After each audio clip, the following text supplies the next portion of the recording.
Bwana Yesu asifiwe, watu wa Mungu, na wasalimu tena katika jina la Yesu. Ni Apostle Bernard wa kanisa la Winners Hope International Ministry. Tuko mahali pale Thika katika taifa la Kenya. Namshukuru Mwenyezi Mungu kwa ajili ya neema na rehema zake.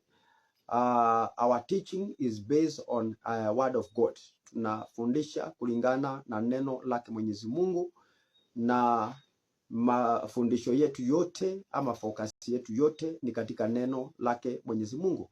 Maana neno la Bwana linasema ya kwamba tutakapo ujua ukweli wa neno, nalo neno litatutoa katika utumwa. Kwa hivyo tuna focus na neno lake Mwenyezi Mungu. Siku ya leo kuna jambo ambalo nimekuja kulitangaza, ambalo Mwenyezi Mungu amenionyesha usiku wa leo. Ni jambo ambalo linahusu mataifa matatu. Linahusu Afrika mzima, lakini matatu ni zaidi. East Africa ni zaidi. Na katika hayo mataifa Tanzania ni mno. Tanzania ni mno, limezidi zaidi kulingana na vile nilivyoonyeshwa na Mwenyezi Mungu.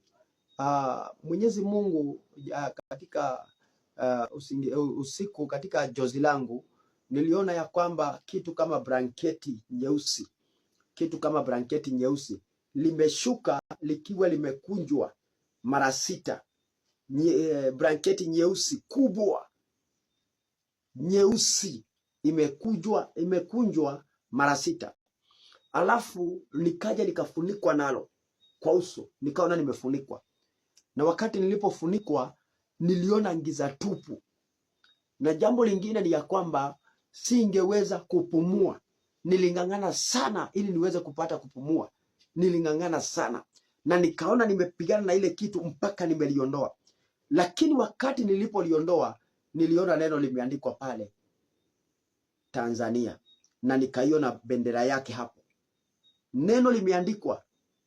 Nikaona neno limeandikiwa neno Tanzania. Na nikaona nimechorewa mpaka bendera yake. Kwa hivyo jambo hili, mtu wa Mungu, ni ya kwamba tunahitajika kuomba na kuomba sana. Tunahitajika kuomba na kuomba sana. Kwa sababu jambo hili nilipoonyeshwa Tanzania, si kuonyeshwa Tanzania kule ndani. Nilionyeshwa Tanzania kwa mipaka yake.